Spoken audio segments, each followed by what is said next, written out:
নিজের সম্মান বজায় রাখবেন কিভাবে? ফুল যখন গাছে থাকে তখন এই রূপ আমাদের আকর্ষণ করে। এই ফুল দিয়ে যদি আপনি মালা বানান, কোনো মূর্তিকে দেন, তাহলে তা সম্মানের নিদর্শন হয়।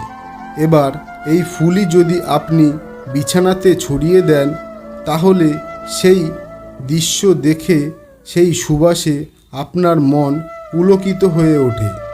কিন্তু ভাবুন, এই পুষ্পই যদি আপনি চিতায় সাজান, তাহলে এই পুষ্পকে আর কেউ সম্মান করে না। এ কী রকম কথা?